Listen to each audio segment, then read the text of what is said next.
atas penerimaan anugerah ini. Sepanjang pelibatan anda dalam pelbagai aktiviti dan pertandingan, apakah pengalaman yang paling bermakna bagi anda? Pengalaman paling bermakna bagi saya apabila pada awal tahun hari itu saya berjaya memenangi tingkat emas dalam Sukan Taekwondo kebangsaan pada awal tahun hari itu. Seterusnya, selain aktif dalam kompetisi, pelajaran juga tidak boleh diabaikan. Bagaimanakah anda mengurus masa antara pelajar dan menyertai aktiviti luar bilik anda? Beraktif dalam kedua bidang tidak mudah kita tentu. Namun saya akan membagikan masa pada pagi saya akan all out on study dan malam saya akan all out untuk sukan pula and training so on.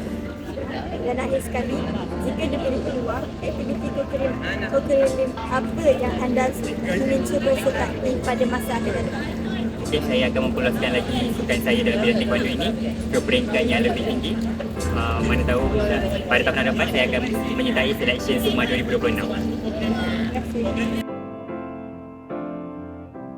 Seterusnya, kita bersama penerima anugerah Tokoh Sasiah, seorang pelajar yang terkenal dengan kepribadian dan adab yang terpuji. Apakah nilai atau prinsip hidup yang anda pegang untuk sentiasa berdisiplin dan menjaga tingkah laku?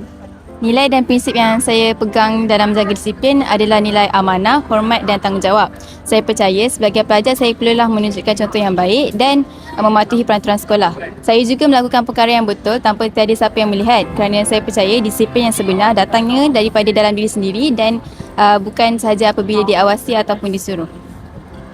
Bagaimana pula cara anda berhadapan apabila orang di sekeliling tidak menunjukkan contoh yang baik atau melanggar peraturan sekolah? Bagi saya akan menegur dengan cara yang berhemah dan juga mengajak kepada kebaikan kerana tujuan saya bukan untuk menghakimi tetapi untuk membuat mereka sedar akan kesilapan yang dilakukan.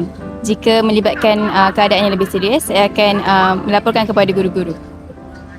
Akhir sekali, apakah pesanan anda kepada rakan-rakan tentang pentingnya menjaga sasiah diri dalam kehidupan seharian? Sebagai pelajar, saya percaya benar ilmu itu sangat penting bagi mencapai kejayaan. Tetapi ilmu tanpa adab seumpama hilangnya segala nilai dalam diri kerana adab adalah akar ilmu. Pesanan saya menyuruh semua warga sekolah, terutamanya dalam kalangan pelajar, untuk menyemai sikap sasiah terpuji dalam diri supaya kita tidak sahaja menjadi pelajar yang cemerlang tetapi juga luhur dalam kepribadian.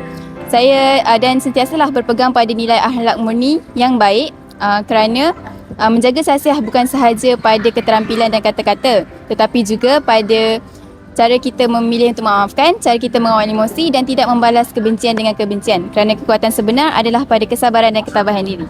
Okey. Kita beralih pula kepada penerima anugerah Tokoh Kepimpinan ini, seorang pelajar yang menunjukkan kepimpinan yang cemerlang di sekolah. Bagi anda, apakah prinsip utama yang perlu ada dalam diri seorang pemimpin pelajar? Pada pendapat saya, antara prinsip utama yang perlu ada di setiap para pemimpin pelajar adalah sifat ikhlas dalam membantu seluruh warga sekolah.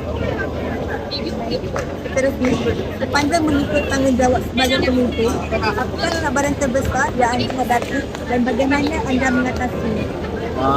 Cabaran paling besar sebagai seorang pemimpin, terutama di sekolah, adalah pandangan daripada murid-murid dan juga oleh guru-guru. Jadi antara cara untuk kita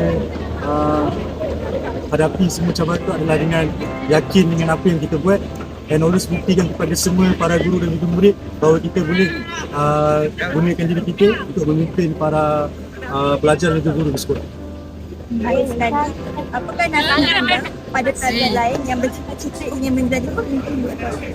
Nasihat saya kepada semua para pelajar, kepada juniors untuk next year and for the future, dan nasihat saya adalah sentiasa ikhlas dalam membantu seluruh warga sekolah dan mengingat apa-apa yang kita buat untuk niatkan semuanya untuk kebanggaan sekolah dan sentiasa berpegang kepada biarkan jasa kita dijadikan kenangan. Terima kasih. Bila saya yang dinantikan sejak penerima anugerah gemilang untuk pelajar yang seimbang dalam akademik, kurikulum dan sosial diri.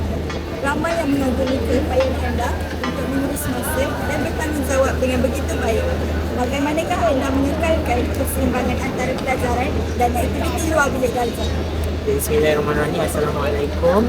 Saya Faris Ghawi dari Kelantan Kelas. Saya penerima anugerah Tokoh Gemilang pada tahun ini. Satu tips yang boleh saya berikan untuk semua warga Ukrainians adalah apabila berada dalam kelas tu, fokus dengan apa yang cikgu ajar. Jangan sesekali borak-borak dengan rakan-rakan, menghabiskan masa membuat benda sia-sia. Saya biasanya petang saya akan selesaikan apa yang saya ingin lakukan, bermain telefon, bermain game apa semua. Kemudian waktu malam dan selepas maghrib sehingga pukul 10.30 saya akan terus belajar dan buat semua kerja sekolah yang diperlukan. Dan itulah cara saya mengekalkan prestasi akademik saya. Terima kasih. Seterusnya, dalam pelajaran menuju kejayaan ini, apakah cabaran yang paling sukar yang anda pernah hadapi? Bagi saya, cabaran yang paling susah saya hadapi adalah kekangan masa. Kadang-kadang kita nak masuk kelas cikgu tapi ada pertandingan dan saya sendiri kesal. Tapi tidak mengapa, mungkin inilah jalan saya dan saya percaya semua orang ada jalan masing-masing, kejayaan masing-masing dan cuma cepat atau lambat saja. Akhir sekali, apakah pesanan yang ingin anda sampaikan kepada semua pelajar agar terus berusaha mencapai kegemilangan seperti anda? Nasihat saya adalah jaga disiplin, jaga kelakuan, jaga hubungan dengan guru-guru, rakan-rakan dan juga kita mesti percaya setiap usaha yang kita lakukan pasti akan berbayar, sama ada cepat atau lambat. Tak semestinya yang kita lakukan akan terus berjaya. Kita semua perlu cuba dan ketahuilah orang yang berjaya bukanlah orang yang mencuba sekali tetapi mencuba berkali-kali untuk berjaya. Terima kasih.